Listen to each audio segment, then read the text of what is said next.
Este tema se llama Sanando a los enfermos. Ya vimos echando fuera a los demonios, ahora vamos a ver sanando a los enfermos. Dios no solamente nos ha dado autoridad para echar fuera a los demonios, sino también para sanar a los enfermos. Hay una autoridad espiritual puesta sobre nosotros. Así que vamos a estudiar. La Biblia está llena, desde el principio hasta el final, de milagros. Tú eres parte de una familia de milagros. Yo sé que hoy con la ciencia, con la información, con la comunicación, muchas veces los milagros se tratan, y no sé si has visto alguno de esos documentales en National Geographic o alguna parte en televisión, donde tratan de explicar los milagros para que el milagro no parezca milagro, ¿no? Y entonces dicen, no, Jesús no resucitó, lo que pasó fue que a Jesús lo sacaron de la tumba, lo escondieron, quién sabe qué, entonces no resucitó. O no, este ciego no sanó, lo que pasó fue que un rayo de luz tocó una hormiga y la hormiga salió volando, le tocó el ojo y entonces le abrió el ojo. No. Los milagros suceden y tú y yo como hijos de Dios tenemos que estar seguros de que los milagros suceden y de que venimos de una familia espiritual en donde milagros suceden. Nosotros tenemos que orar por milagros. El mundo nos va a decir que no se puede, los doctores nos van a decir que no se puede, los expertos nos van a decir que no se puede, los estudiados nos van a decir que no se pueden, pero nuestro Dios nos va a decir, nada es imposible para el que cree. Así que vamos a empezar a leer la hermosa palabra de Dios. Vamos a empezar con Hechos 10:38, por favor.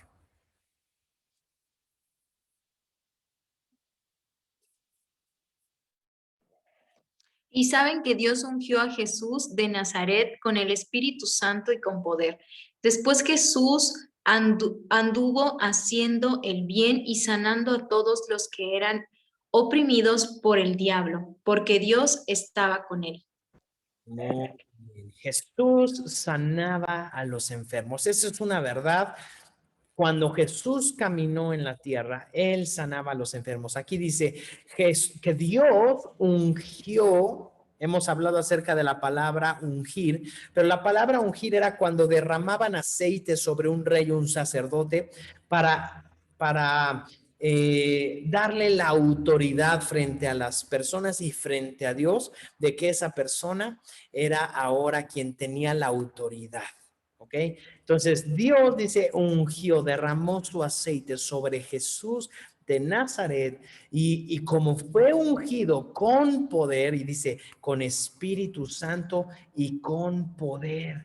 Cuando el Espíritu Santo ha venido sobre tu vida, hay poder sobre tu vida, hay poder. Y tal vez tú dices, pero yo me siento como una persona normal. No eres una persona normal, porque ahora el Espíritu Santo está sobre ti. La unción, el aceite del Espíritu Santo está en tu cuerpo y tú puedes poner tus manos sobre los enfermos y ellos sanarán. En el nombre de Jesús. ¿Qué es lo que hacía Jesús? Andaba por ahí haciendo el bien, sanando a todos los que eran oprimidos por el diablo. Vamos a seguir hablando de la unción. Por favor, alguien que lea Lucas 4 del 14 al 19. Dice, entonces Jesús regresó a Galilea, lleno del poder del Espíritu Santo.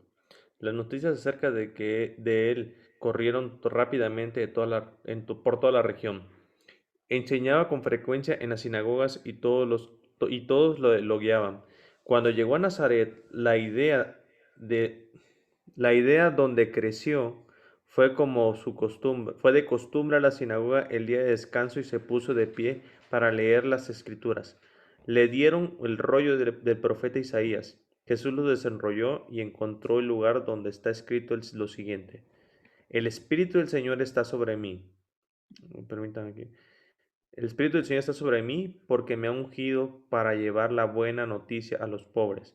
Me ha enviado a proclamar que los cautivos serán liberados, que los ciegos verán, que los oprimidos serán puestos en libertad y que ha llegado el tiempo del favor de Dios. Amén, amén. Fíjense la palabra que se estaba cumpliendo. Aquí vemos a Jesús llegando a Galilea por el poder, o dice, lleno del poder del Espíritu Santo. Jesús acababa de estar 40 días en el desierto con el Espíritu Santo, y no solamente con el Espíritu Santo, sino con el diablo también se encontró ahí en el desierto. Y después que venció sobre el diablo y sobre sus tentaciones, llegó con el poder del Espíritu Santo. Muchas veces cuando nos queremos encontrar con el Señor, a veces nos acabamos encontrando con el diablo. Pero no importa, también le pasó al Señor Jesús. Pero cuando Jesús venció la tentación que el diablo vino a ponerle, el poder del Espíritu Santo vino sobre él. Leyó el rollo era del libro de Isaías, que está en el Antiguo Testamento. Isaías escrito más o menos, creo que 600 u 800 años antes de Cristo. Y en el capítulo 61 de Isaías viene esto que dice, el Espíritu del Señor está sobre mí. Quiero que digas esto, el Espíritu del Señor está sobre mí. Porque tú que has creído en Jesús, tienes el maravilloso Espíritu Santo sobre ti. Pero no nada más es para decirlo, sino que ahora es ¿y para qué? Y entonces aquí Jesús nos lo dice. Dice, porque me ungió para llevar buenas noticias a los pobres. ¿Cuál es la buena noticia que le vas a llevar a los pobres? Que ya no eres pobre. Esa es la buena noticia que le vas a llevar a los pobres. Jesús se hizo pobre por ti para que en su pobreza tú fueras enriquecido. Después dice, me ha enviado a proclamar que los cautivos serán liberados, que los endemoniados serán liberados. Después dice que los ciegos verán, que los oprimidos serán puestos en libertad y que ha llegado el tiempo del favor del Señor. Si tú te das cuenta, en todo lo que hemos leído hay un ingrediente secreto. Desde el primer versículo que leyó Anet hasta estos versículos que leyó Isaac, hay un ingrediente, el cual se ha repetido en varias ocasiones: Espíritu Santo. El Espíritu Santo no solamente es, como muchos creen, el poder de Dios. No, sí tiene el poder de Dios, definitivamente, porque es Dios, pero el Espíritu Santo es Dios.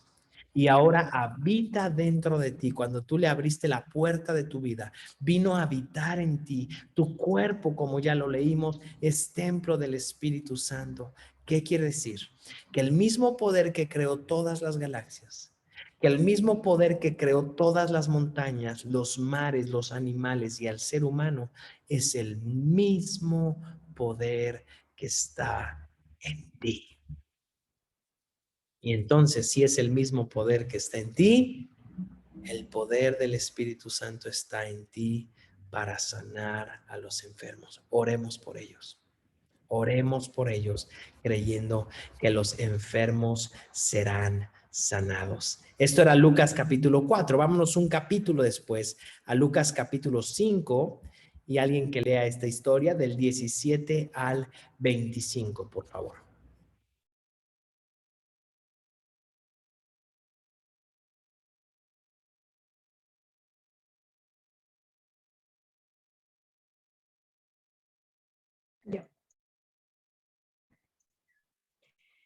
Cierto día, mientras Jesús enseñaba, algunos fariseos y maestros de la ley religiosa estaban sentados cerca.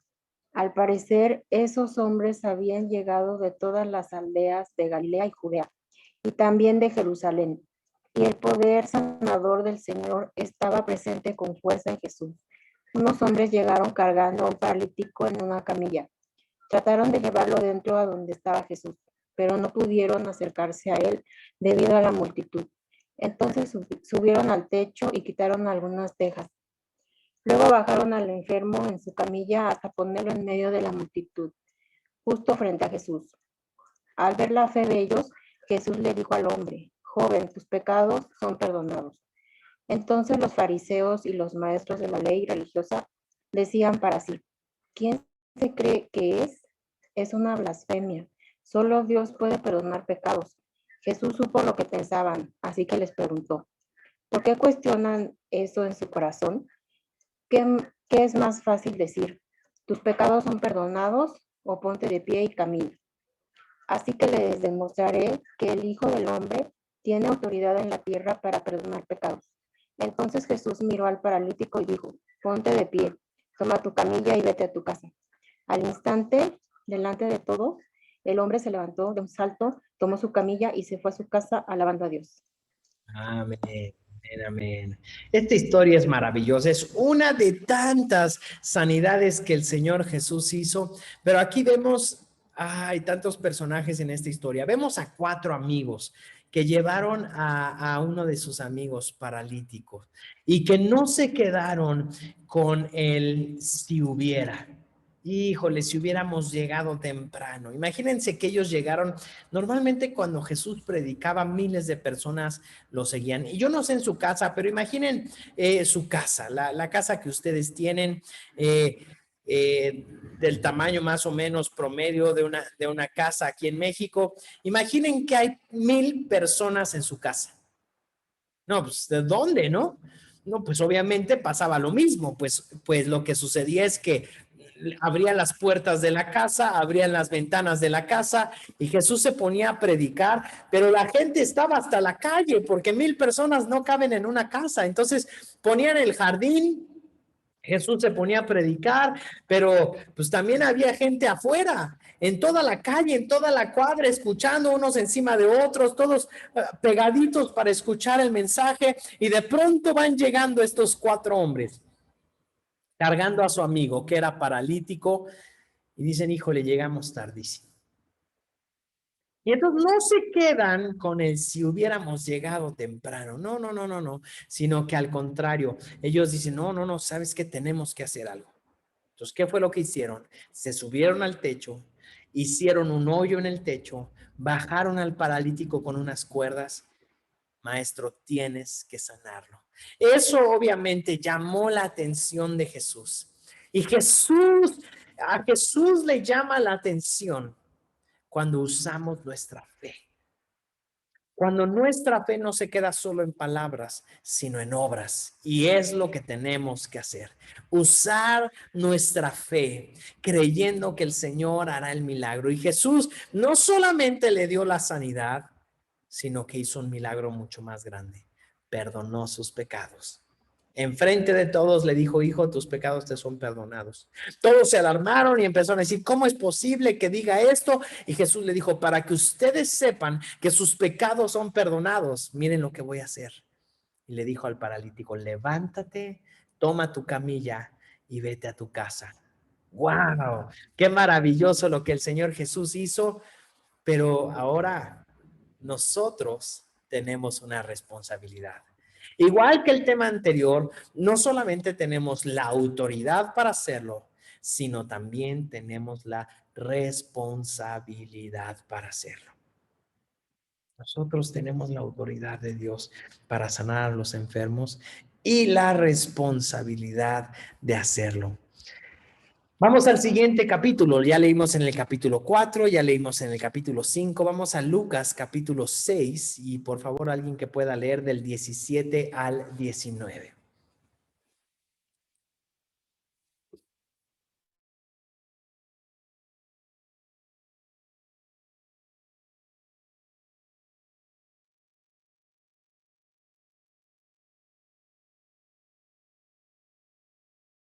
Dice, ya no veo. Dice, cuando descendieron del monte, los discípulos se quedaron con Jesús. Un amplio lugar llano, rodeado de muchos seguidores y de las multitudes. Había gente de toda Judea y Jerusalén, y de lugares tan al norte como las costas de Tiro y Sidón. Habían llegado para oírlo y para ser sanados de sus enfermedades, y los que eran atormentados por espíritus malignos fueron sanados. Todos trataban de tocarlo, porque de él poder sanador, y lo sanó a todos. Amén. Fíjense, miles de personas. Aquí vemos que muchos seguidores y multitudes seguían a Jesús de toda Judea y de todo Jerusalén. Estaban siguiendo al maestro. Seguían al Señor Jesús porque querían tocarlo. Con tan solo tocarlo, iban sanando. Ahora Jesús nos ha dicho que nosotros haremos cosas mayores, cosas mucho mayores que Él. Porque Jesús solamente vino a poner un referente, pero la iglesia tenemos que ir mucho más allá. Hoy quiero desafiarte, hoy quiero animarte a que busquemos los milagros, a que busquemos con todo nuestro corazón que Dios esté haciendo milagros poderosos. Cuando Jesús pasaba por ahí, los enfermos eran sanados, los endemoniados eran liberados y todos trataban de tocarlo porque de él salía poder sanador. Esa sea nuestra oración, Señor, que salga poder sanador de nuestras vidas, que la gente sea sanada por el simple hecho de que somos tus hijos, porque te honramos. Entonces, usemos nuestra fe. Busquemos que las personas sean sanadas por el poder del Espíritu Santo que está en nosotros. Jesús nos manda a hacer lo mismo. Ahora vamos a leerlo aquí en Marcos. Marcos 3 del 7 al 15.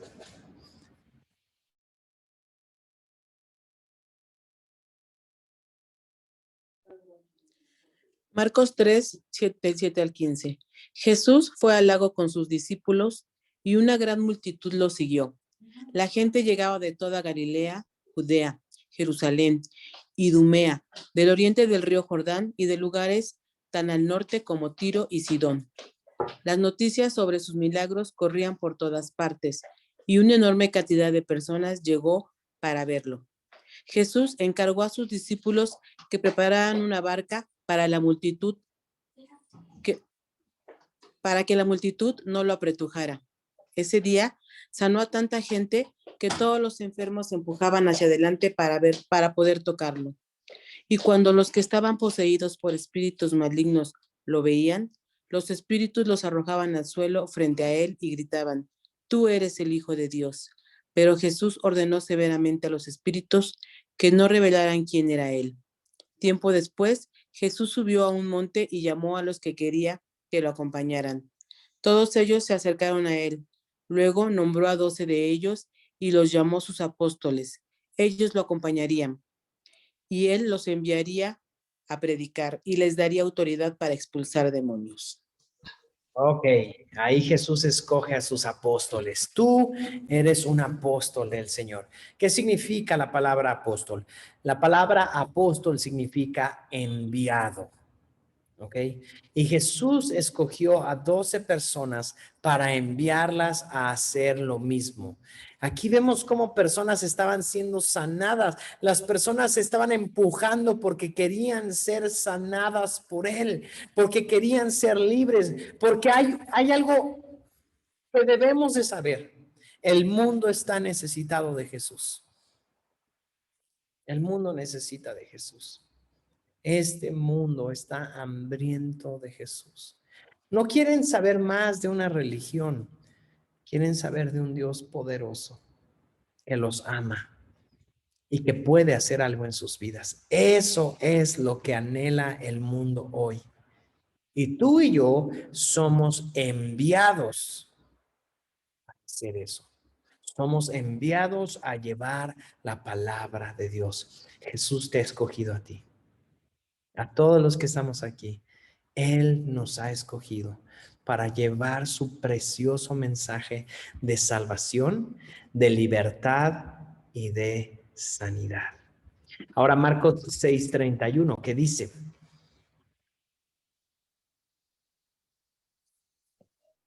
Entonces Jesús les dijo: vayamos solos a un lugar tranquilo para descansar un rato. Lo dijo porque había tanta gente que iba y venía que Jesús y sus apóstoles no tenían tiempo ni para comer. Lo que sucedió, gracias Anet, tanto era el poder que salía de Dios, de Jesús, perdón, que no tenía ni tiempo para comer. ni tiempo para comer tenían. Le pido al Señor que eso suceda con nuestra iglesia, que podamos ver milagros y señales de esta magnitud. Oremos a Dios, hagamos nuestro trabajo, oremos por los enfermos para que sean sanados, oremos por los endemoniados para que sean liberados en el nombre de Jesús. Que el Señor use nuestras vidas y así como Jesús y sus discípulos lo hacían, de la misma manera que tú y yo lo hagamos. En el nombre de Jesús. Marcos 16, del 15 al 18, lo leímos en la clase pasada, pero hay que volverlo a leer porque es importante. Marcos 16, del 15 al 18.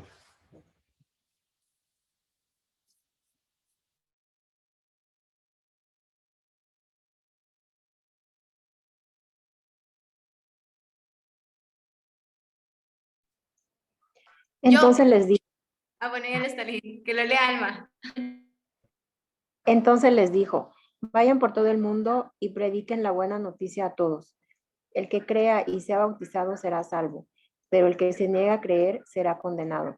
Estas señales milagrosas acompañarán a los que creen. Expulsarán demonios en mi nombre y hablarán nuevos idiomas. Podrán tomar serpientes en las manos sin que nada les pase, y si beben algo venenoso, no les hará daño. Pondrán sus manos sobre los enfermos y ellos sanarán. Amén. Pondrán sus manos sobre los enfermos y ellos sanarán. Así que, ¿qué tenemos que hacer? Creer que Jesús quiere usar tu vida.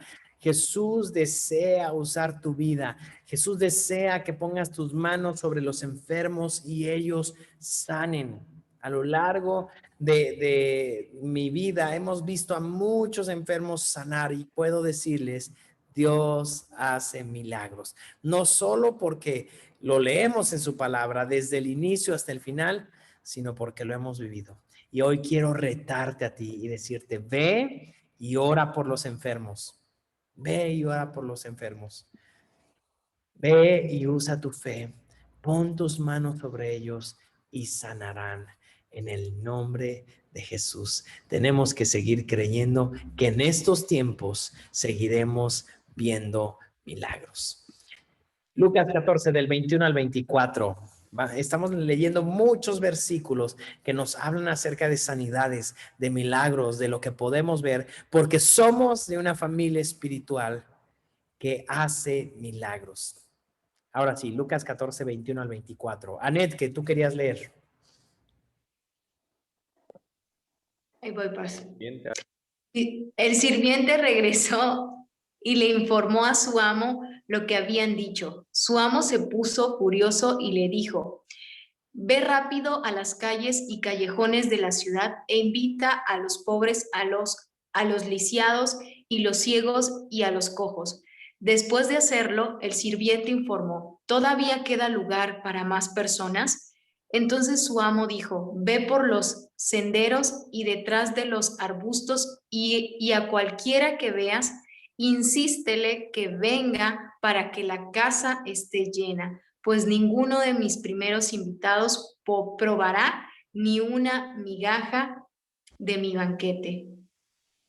Amén. Fíjense, aquí está hablando de la última cena, ya no la última cena antes de la cruz, sino está hablando de la cena del Cordero en el futuro, ¿ok? Cuando el Señor Jesús venga. Y dice aquí que Anet leyó y dice, ve por las calles y los callejones, invita a los pobres, a los lisiados, que son los paralíticos, a los ciegos, a los cojos, tráelos a mi cena. Y tú y yo en esta parábola que está contando Jesús, somos este sirviente. Tenemos que ir por los pobres, por los enfermos, por los paralíticos, por los ciegos, por los cojos, por todas aquellas personas que lo necesiten, porque la cena está puesta para ellos.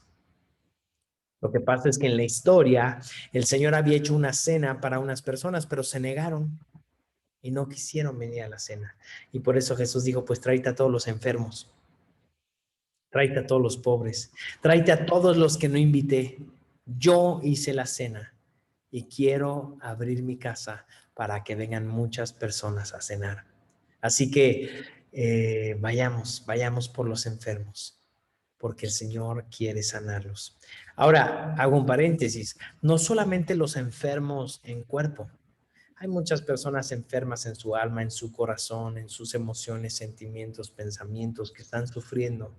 Y también para ellos hay sanidad de parte de Jesús.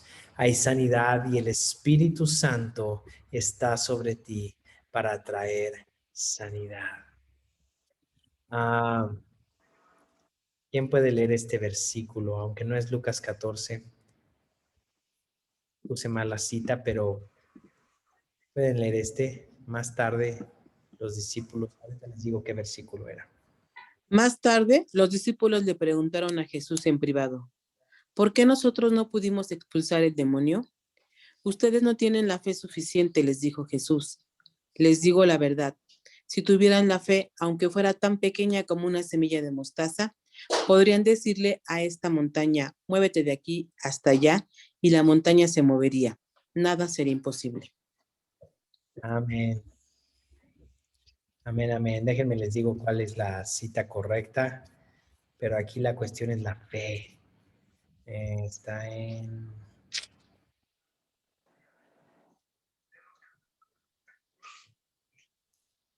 Lucas, ay Dios, 17.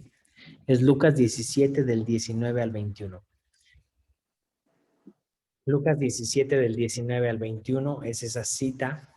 Y dice, si tú tuvieras la fe de una semilla de mostaza, tú podrías decirle a esta montaña, muévete de aquí para allá, y la montaña se movería.